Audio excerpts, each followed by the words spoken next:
Gearbox Software. I'm the vice president and guy that handles business development and licensing. I'm also known as a guy that does the voice of Claptrap in the game. Y'all play the game? Are you familiar with it? And I do another voice with TK Baha. Okay. And that's a lesser known character. Actually, one of my favorite ones, but one of our developers killed him off, unbeknownst to everybody else. Just had him hanging up. That was pretty traumatic. What's that? It's pretty traumatic. I liked him. He is. Well, he was back in one of our first DLCs, Zombie, TK Baha, and does he like brains? Yes, he does. Like brains. There was actually a side quest to feed him brains. Yeah, like Bubba Gump with brains or whatever, right? So anyway, today's not about voice acting. I think we have some other panels later on, but I'm happy to answer your questions. Actually, this is the 5 question one, right? This isn't because. Oh, okay. Excuse me. All right. So 5 questions. First question is, why wasn't I on time? Well, it happened. Yeah, it was a late night last night, and this is my first Youmacon. I gotta say, this is actually really impressive. You're really happy. Is this? Thank you very much. Is this y'all's first? Whose first is this? Sweet, we're all in the same boat. After we're done, hey, let's all drink. I'm buying it. All right. Oh, I'm in. All right, maybe the second time is gonna come. But what I thought we'd do is just kind of open it up to a lot more questions. If you guys have any questions, I can tell you some of the things that get asked of us as game developers, or they get asked of us as voice actors, or even just folks at Gearbox and the games that we work on. But I can go into some canned stuff. But if you have any questions, feel free to toss them out. Real quick before we get started, there will be some things that I probably won't be able to talk about, and so just please respect that if that's okay. I can tell you that there's a lot of goodness coming soon and in the future. So if we do touch on something a little touchy, I'll let you know. And I'm sorry if I can't answer. So anyway, who wants to be first? All right. What's your question? I wanted to ask because my brother wants to go into game development, but I want to go to the business side of game development. Okay. What do you look for in a curriculum when you're hiring? What do you think is? That's a very good question, actually, and one that I've been answering for 15 years in this industry. And only recently have we had schools that have been doing curriculums for graduates, postgraduates, whatever. And actually, I think there's probably some BA type of degrees in game development. We actually have a school. SMU does a game development master's program. And it's called the Guild Hall, but there's other schools like DigiPen and Full Sail and so on. But what I tell people is that you don't need anybody's permission to make a video game.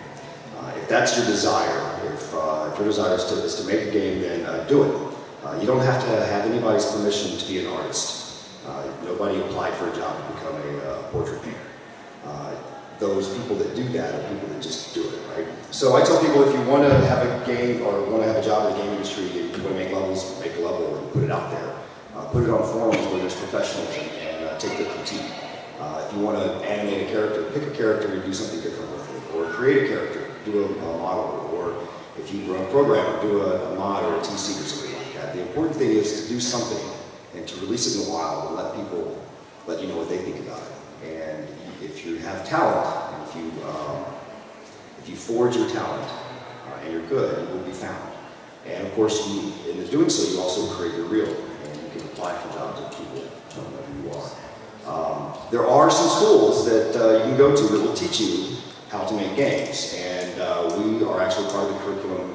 We helped create the curriculum at Gearbox Software, and we have a lot of friends that are professors over there and so on. But I also have a bet with one of the professors. It's about a 20-year bet that actually getting a degree in game development is going to cause bloat later on in middle management, if you will.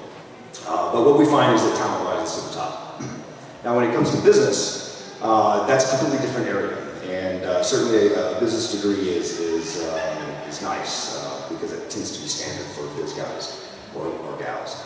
I can tell you that I don't have a degree actually, and I probably shouldn't be saying this on camera. Now everybody knows my resume. I was a college dropout, but the way that I got into business, I tell people if you want to do it like me, all you have to do is have a best friend that started one of the big game companies in the Dallas area. And, so it's really simple. Piece of cake, you know, it'll just pull you in, and you don't have to have much talent at all, and you can just kind of float by. But that only keeps you a job for maybe a few months. So at that point, you have to start producing some revenue or some good business. But mostly, it's just having an interest, applying your skill set if you can to a company that has need, and then a lot of luck. I personally think that I just have a real good knack at being at the right place at the right time. Another question? Or did I answer your question, by the way? Yeah. Because I was all over the place. I'm really into the whole business thing, and I'm like, you know what? I want to do business in video game / media. So, you know, I don't really know where I'm going because I've been wanting to be a vet since I was 5, and then I'm like, you know, I don't like chemistry. What's interesting, I took 3 years of chemistry in high school and 2 years in college, and I had a completely different path. And I started my business career in sales, actually, a completely different career. And when my buddies broke off from 3D Realms and started a company called Ritual, I was helping them write press releases and just an honorary board member. So I was just kind of around that, you know. But it wasn't until Gathering Developers started that I felt I could apply my skills to that type of endeavor. And my buddies have started that company as well. So again, you know, it's just pulling me in. But I was real careful not to take a job if I didn't think that I could actually add value. And so I turned Ritual down a number of times. And I told them, you know, if you guys hired me, I would be the first one to fire myself. So it's important if you do have an opportunity that you make sure it's a good fit. Otherwise, you're going to be miserable, and they're going to be miserable. I know people that have got in games and got out of games because they weren't a good fit, and they just kind of thought that's how the game industry was. And it really is. It's also important to find a place that has a great culture that you can blossom in that environment. Do we have any other questions? Yeah, I have a question. One down, by the way. Only 4 more to go. I am a game design student at a certain school. I won't say the name due to what's going on with that school. The school happens to be closing because of whatever reason, and it's kind of been bumming me out. I'm doing environment design, or environmental artist and design. I have published my own game on the Android market. My question to you is that game schools, since you didn't have a degree, game schools to me seem like a iffy situation. Do you know of, other than the game school that you offer? Would I recommend any particular game schools? Is that what you're asking? Well, personally, I think Guildhall at SMU is probably one of the best. It is a master's degree program, and because we're in, thank you so much. Everybody give them a hand. Fantastic volunteer here. I'm a little bit biased because the Guildhall is in my backyard, and I know all those folks, and because I know them, they have a lot of credibility with me, and we're involved in that program, so we have a way to affect what is being taught, and we actually have a program at Gearbox called the COGS program, which is basically we take the last year students and we bring them in as interns, and we actually pay them as interns, and we give them some experience at Gearbox. And sometimes, we're able to keep the best of the best, but every time somebody has something on their resume that allows them to kind of jump into another job somewhere. But Digicel, Full Sail and Digipin, both of those are good. We have folks at Gearbox from both of those schools. I'm not really familiar with a lot of the others, so I wouldn't be able to speak to it well. But I would really encourage you, if you want to do that, is again, just to do it and get your hands dirty and do what it is that you think that you want to do, and then let everybody know about it. And be open to criticism. Take it, listen, and iterate, improve upon what you're doing. And again, if you're talented and if you get the right eyes on your work, almost everybody that I know in the game industry, especially the ones that were starting the game companies and working in it 15 years ago, nobody had a degree at that time, right? So it's great if you want that piece of paper, and it certainly can be a foot in the door, but talent is the best foot in the door. And hard work too, by the way. Another question? By the way, I can't hear y'all very well, if you wouldn't mind speaking up, but we also have some live microphones up here. Can we actually give one for people to pass around? If you'll just be kind when you actually ask the question, keep it on, but when you're done asking, turn it off because it's going to pick up.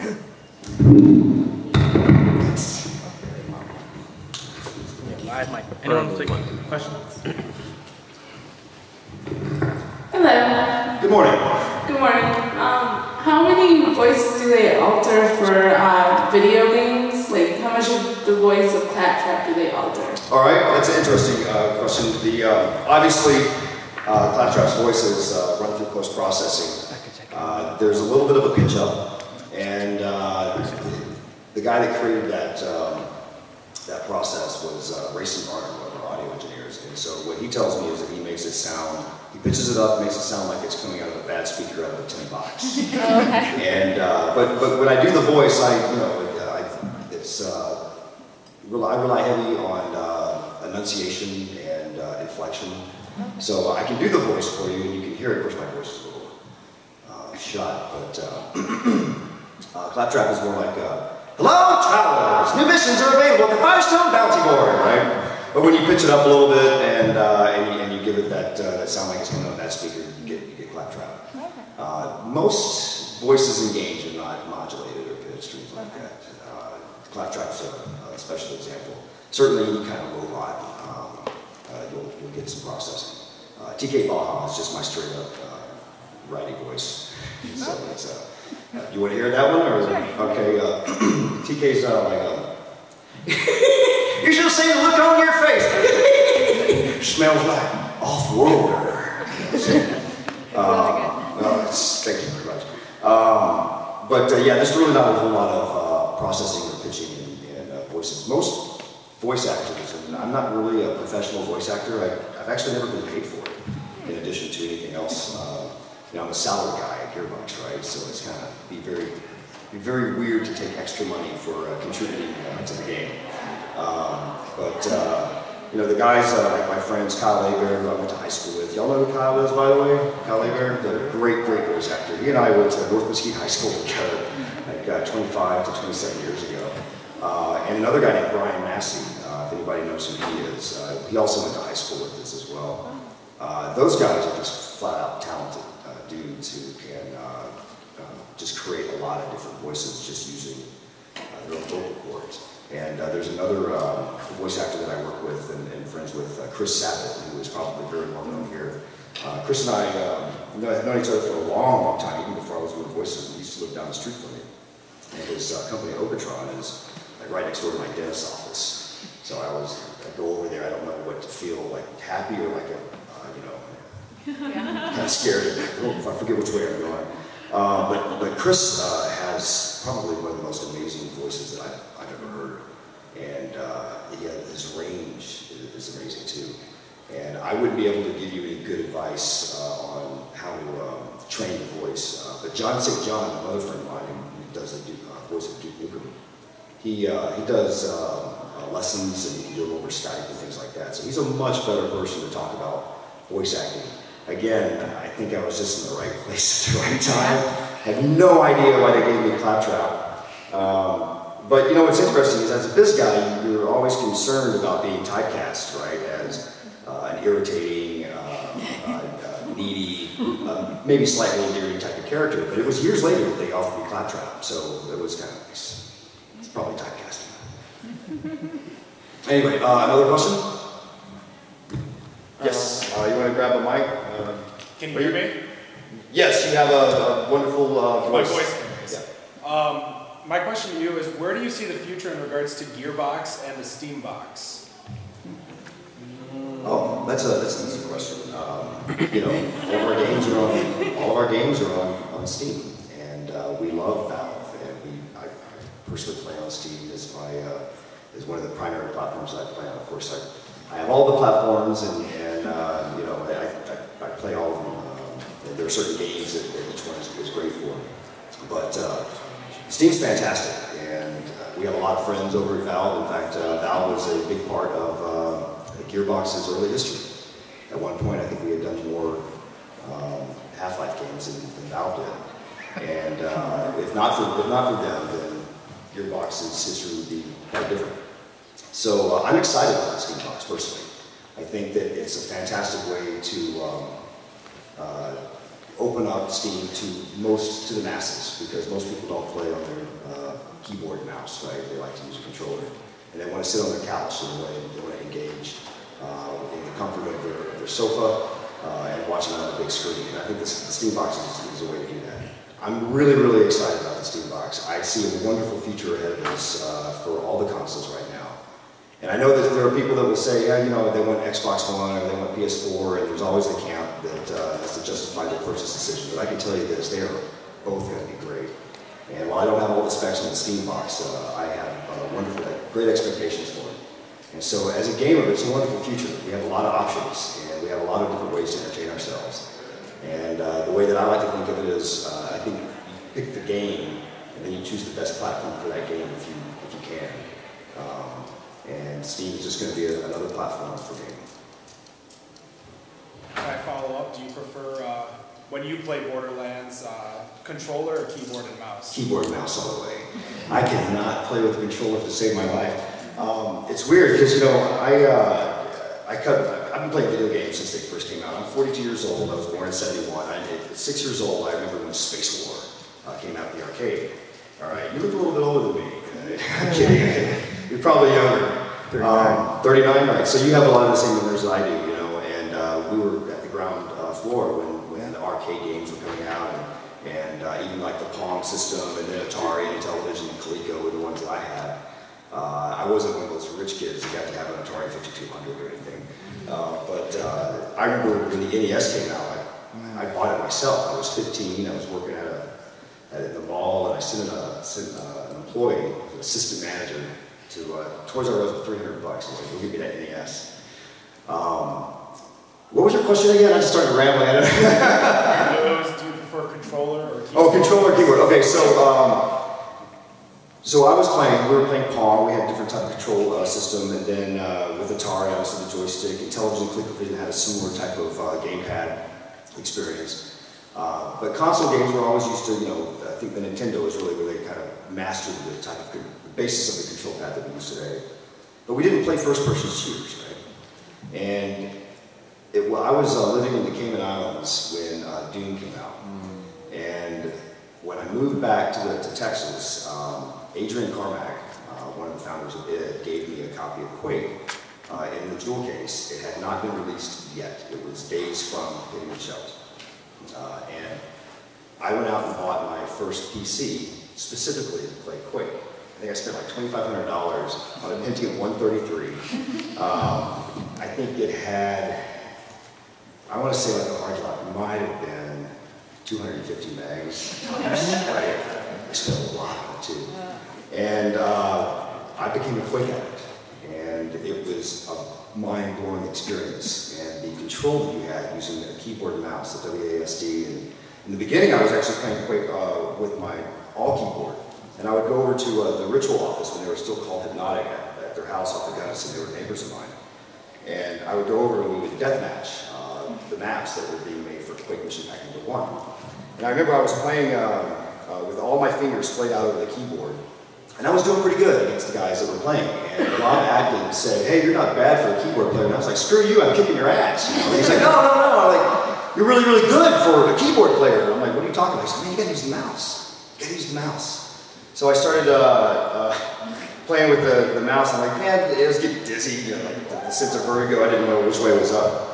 And console players. But the freedom that it gave me was amazing. And I know a lot of you have experienced the same sort of thing. And so you have that sort of freedom. You get really, really dependent upon being able to twitch, turn, and twitch fire and so on. And then when Halo came out for Xbox, everybody wants to play on the console, which is fantastic. It was a great game. We actually, Gearbox did the PC version of Halo, and some of the maps that we created actually ended up in the console game too. But I tried to play it, and man, I sucked. I sucked really, really bad. And all the kids that were coming up playing, like my two boys, they're really good at it, and they can kick my butt at it. But I still prefer a keyboard and mouse because to me, that's the real way to play. And if I could, I wish I could put a keyboard and mouse on an Xbox or a PS4, but they won't ever let that happen. Well, actually, there's a computer system that you can just kind of shove the consoles in there and play Xbox and PS games in there on your PC. Can you play multiplayer with other players? Maybe, probably. You just hook up both of them. And the movement's not moderated at all? I You can haven't do a quick played 180? it, but I saw it online, and my friend is like, you know, you shouldn't get the new consoles. You should just upgrade your computer with the same amount of money, or you should, you know, get the PC where you can just shove both consoles and play whatever. So, you know, what are exclusives?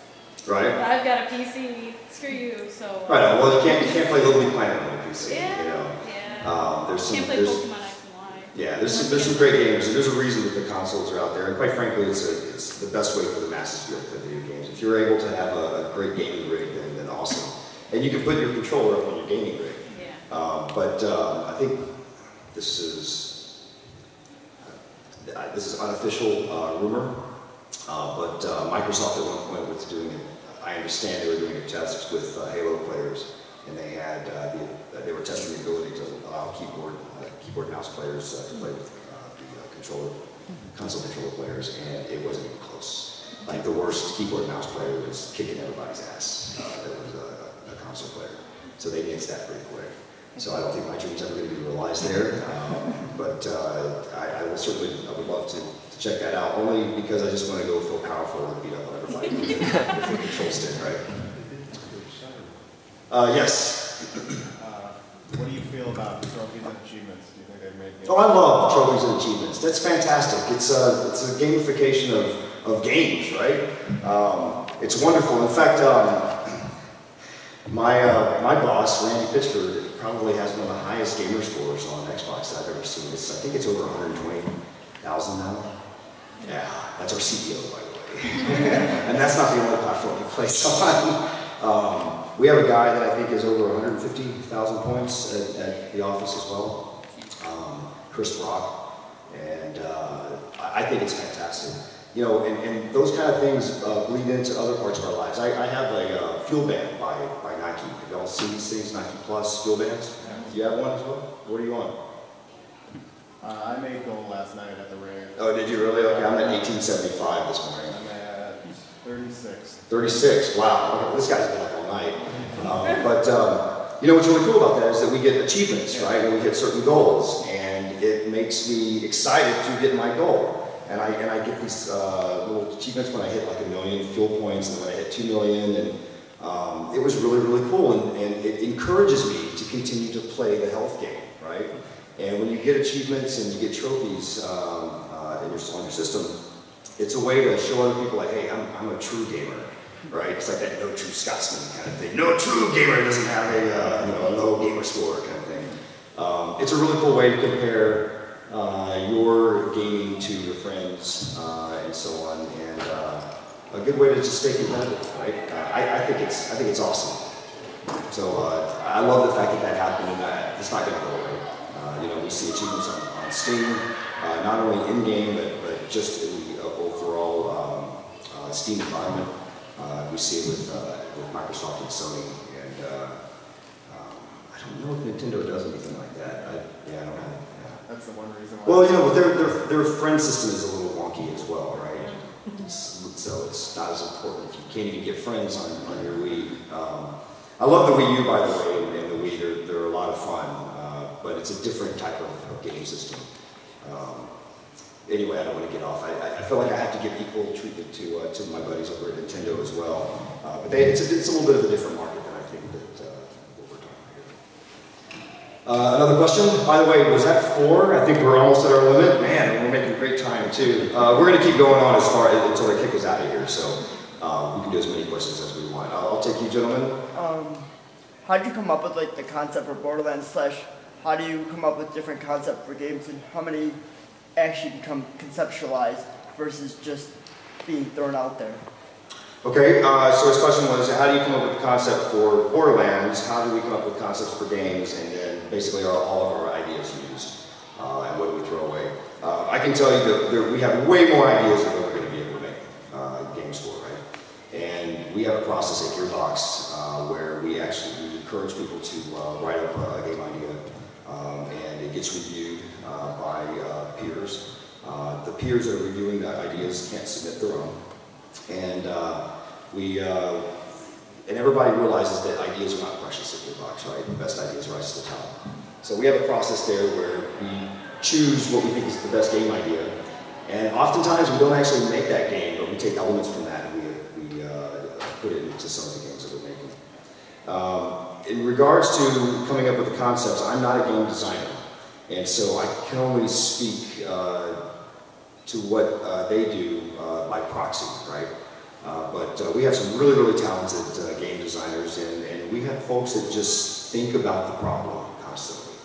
And when we are designing games, though, one of the things that we think about, and the language that we use around Gearbox is the three pillars of game design, which is the fantasy, first and foremost, right? So we talk about what's the fantasy that we're trying to fulfill here.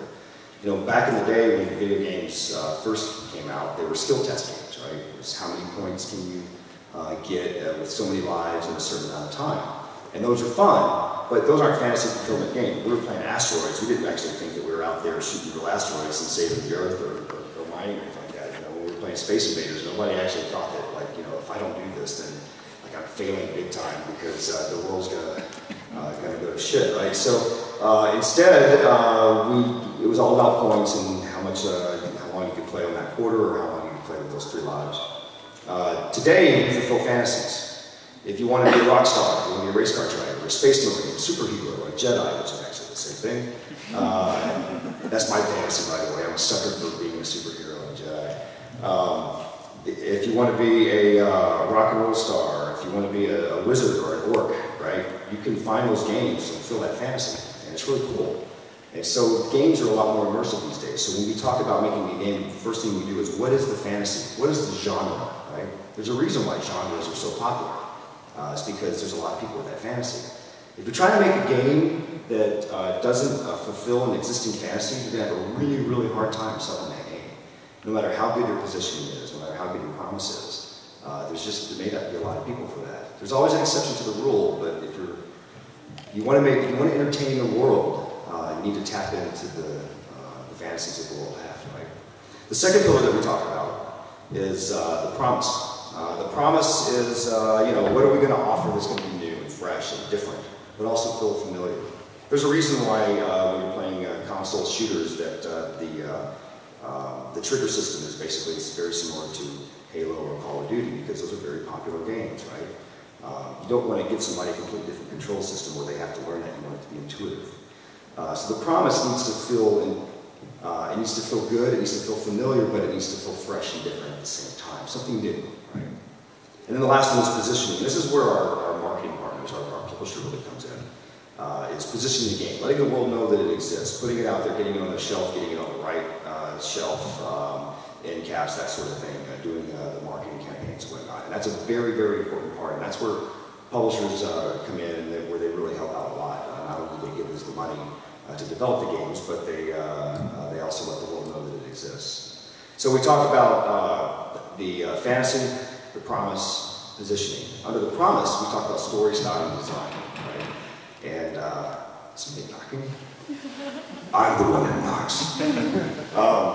So story, style, and design, and each one of those has additional trees underneath where we can get really deep. But we have game designers that spend a lot of time just thinking about what the fantasy is and what that promise should be. And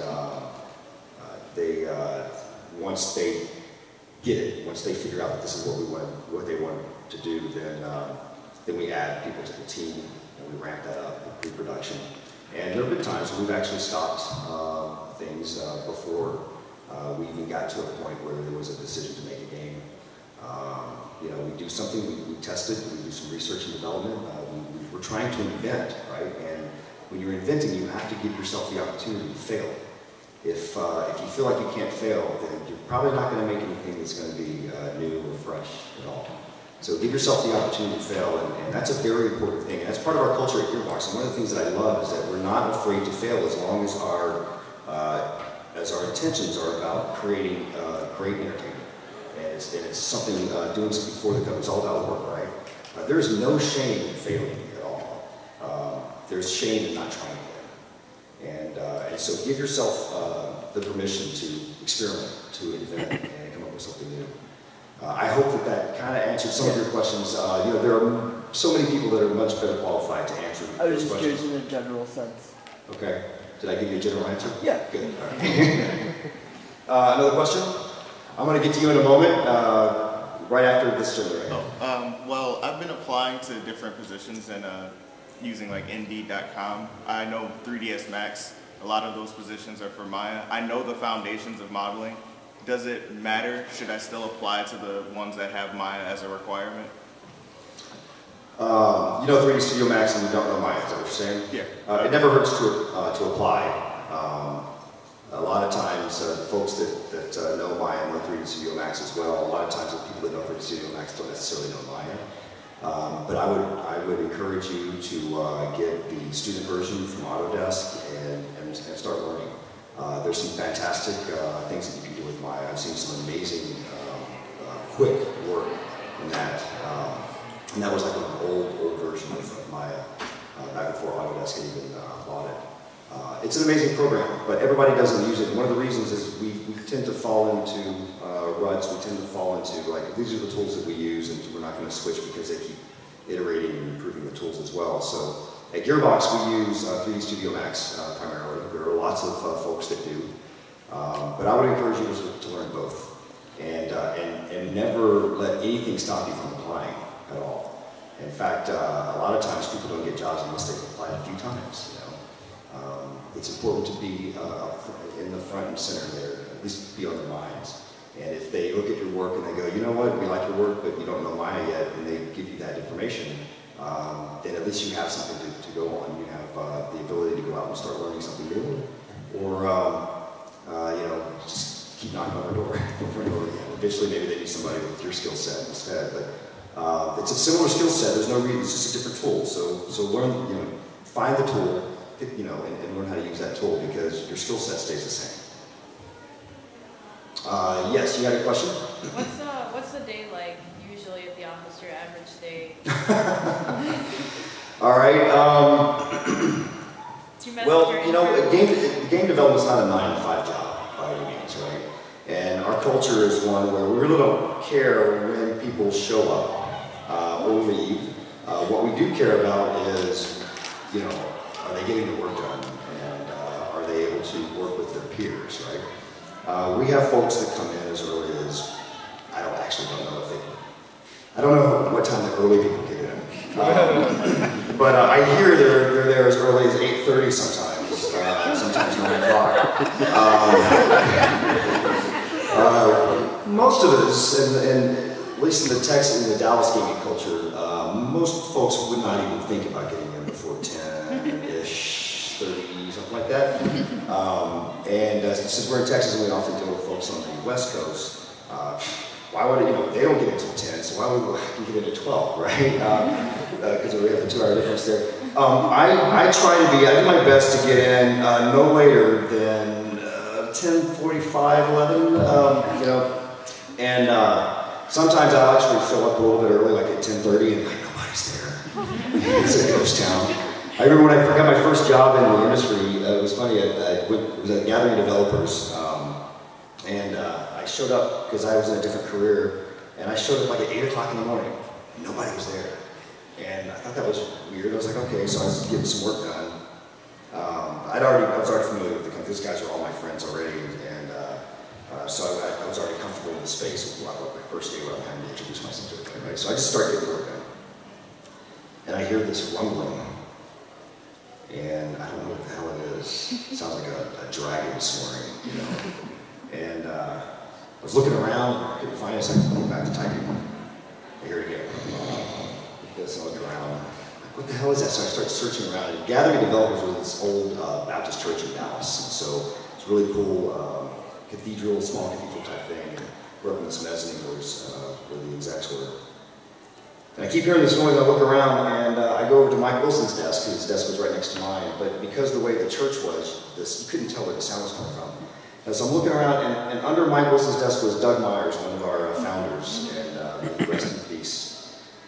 And he was sleeping under the president's desk because he was just working around the clock. At Gearbox, we had a girl, Corinne Yu, who is now with 343, and she would bring a sleeping bag or a cot, and sometimes good for 2 or 3 days. We have folks that, at one point at Gearbox, we have a hotel across the way, not far. We just had a standing deal with them that if anybody said that they were at Gearbox, they could just have a room to sleep, get a shower, whatever. Sometimes we actually have to encourage people to go home. Right? So a typical day is not, there is really no typical day. It really depends on your discipline, what you do, when your meetings are, who your peers are. We have programmers who will come in at 3 o'clock, but they'll be working till 3 a.m. as well, right? So a typical day for me, however, is roll in around 10:30. I'm going to say 10:30 because we're being filmed here, because that's thank you. And splice it up, edit that out so that I don't get the explanation up front. And then my job doesn't stop though. I go home like around 7 o'clock, and I go home to see my kids. But I'm on the phone when I'm driving home. I put my kids to bed, and then I'm on the phone again. I'm talking to folks in China. I'm talking to folks on the West Coast that are also working late. And there's times when I might get a call at 11 or 12 o'clock at night as well. Typically, as game developers, we don't normally go to bed till maybe 2 or 3 in the morning. So I can be up and doing email and getting some work done. So I always feel like if I have this, then my office is with me, and I'm working 24/7. We're trying to get some sleep every now and then. So there's really no typical day, if you will. But we do like to have core hours at Gearbox. We want that to be from like 12 to 6, so most people should be there between noon and 6 o'clock. But there's plenty of exceptions to that. It really depends on the culture of where you're at. I know that there are some game companies that tend to be run like they're an insurance company or something like that, and they have a real strict regimen of you have to be here at 8 a.m. and then everybody leaves at 5. And to me, I don't know how that's like a really great creative environment, but if it works for them, great.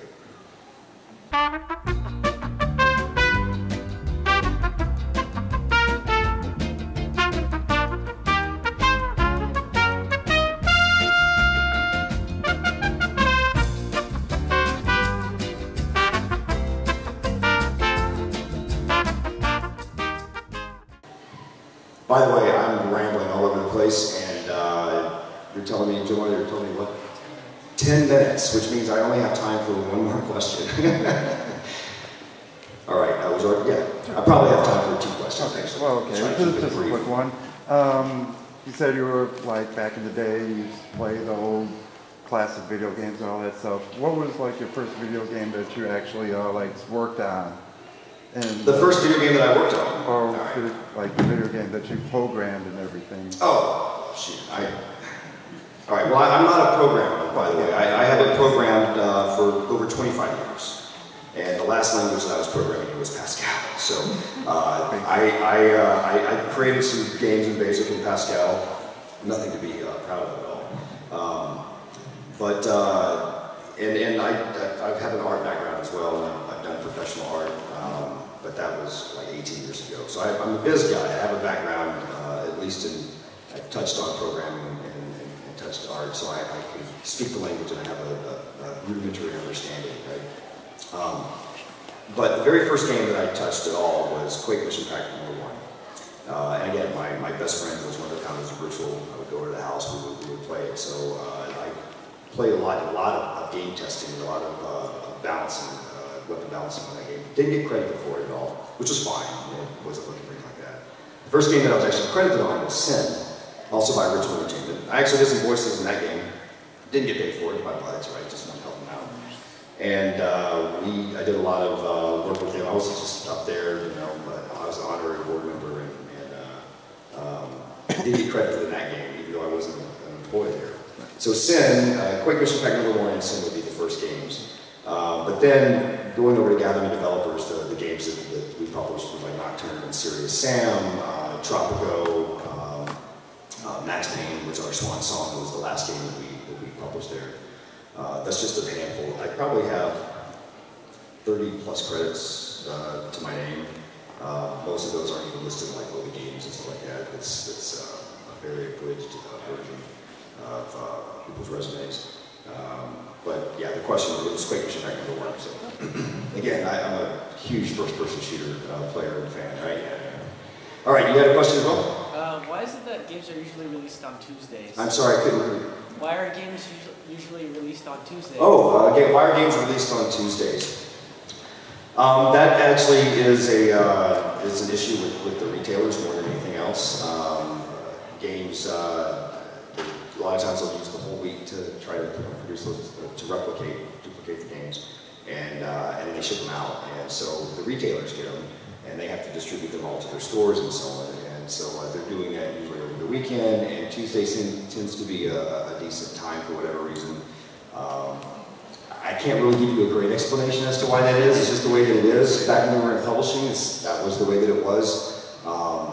But it also kind of helps start getting people in on a slow day too. You know, you have a new game release. Tuesday's not like a really big shopping day, so if you can bring customers in when it's not during your peak time, like Friday, Saturday, Sunday, you're gonna have a lot of customers anyway. So it's kind of a leading item to get people into the store on maybe an off day. There's a number of reasons, and there's just maybe a couple of them, but I probably just gave you a lot of bullshit too. Who knows? We have a few more minutes, I know. Anybody else have a question? Let me get to somebody else that have one. Yes. So, you said you started playing video games like at the very beginning of Pong and stuff like that. Yep. As video games have evolved to like more virtual reality, like full body sort of immersion sort of things, how does that make you feel, like just watching the evolution of video games? Oh, fantastic. The evolution of video games, how does it make me feel? It makes me feel special. It makes me feel like I'm living in the future, you know? It makes me feel like there is so much great things to come, because we've just, in a very short amount of time that video games have been around, we've come a long way, right? And now we're seeing folks like John Carmack's is working on Oculus Rift. Another buddy of mine, Jim Doze, is, and Matt Hooper. You know, the guys that actually started that, Brendan and some other guys. You know, there's where I see the future. The future is going to be virtual reality. It's going to be, we're waiting for the holodeck, right? Everybody can see it. We know it's coming. I hope it comes during my lifetime. I'm excited about being plugged in and being able to be the Jedi that I always wanted to be, you know.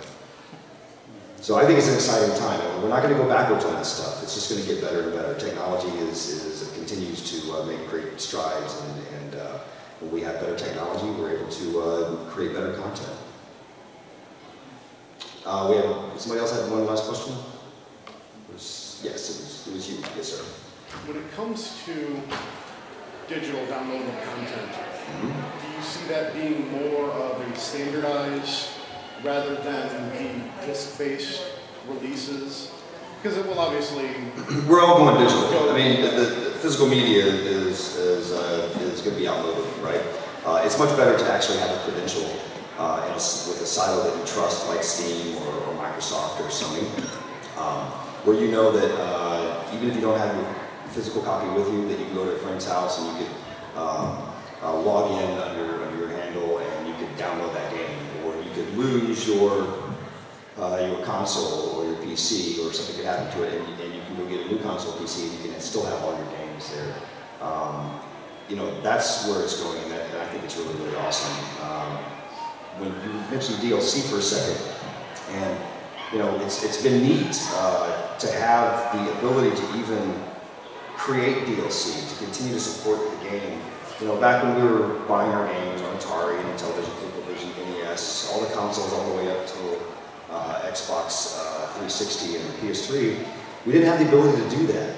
So the game you got was the game you got. And I know some people think that developers create content and then take it out of the game to sell it later as DLC. If they do that, shame on them. That's a terrible thing to do. That is absolutely something that Gearbox does not do. I don't know anybody personally that does that. What happens is that developers, we have to go into what's called alpha and beta. We have to lock it down for certification. So there's a point where you have to stop making content, even though the game has another 3 months before it comes out, right? You cannot make any additional content for that game on that disc. Because otherwise you're just never going to, you'll just have a release date that just is always 3 months out, always 3 months out. Because once you submit that to Microsoft or to Sony, to Nintendo, they want to know that you're not adding anything else in there either, right? And you have to be very careful about that because things can break. You have to get it rated by the ESRB. You can't do that if you're constantly never finished. Right? So it's been really neat at Gearbox, especially with. Is that you saying that I should be done? Okay. We're gonna have to wrap up. This will be my finish this answer. When we were making Borderlands and we were playing Borderlands during our free time, we knew that we had something special, and we would. When we finished and we went into certification, everybody wanted to continue to work on Borderlands. We wanted to make more stuff, and so we started making DLC. Came up with the idea for DLC after we went into cert.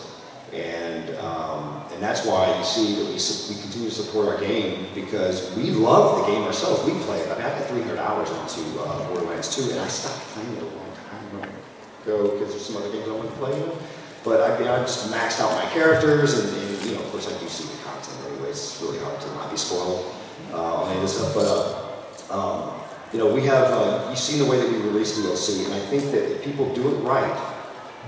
That's actually a way to defend against used game sales, because if you give the customer a reason to keep the game, and if they want to continue playing it, you give them more content.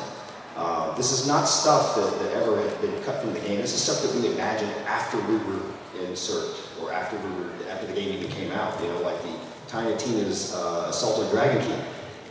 That hadn't even been thought of until months later, and personally I think that's one of the best DLCs that we've ever done. And I think the customers think that too, because everybody, they continue to buy it. And as long as folks want more, we want to give them more, Awesome. Thank you so much for your support, by the way. Listen, I appreciate everybody coming today. If you'll, at the back, Jomar has some shift codes for everybody.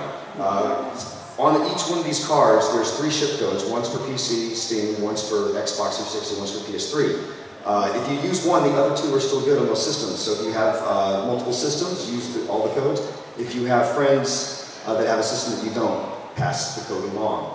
And I just want to thank all of y'all for coming out. You made me feel really special, and I'm sorry if I didn't get to your question, and I'm sorry if I rambled a whole lot too. And let's all hope that this never makes it on the internet.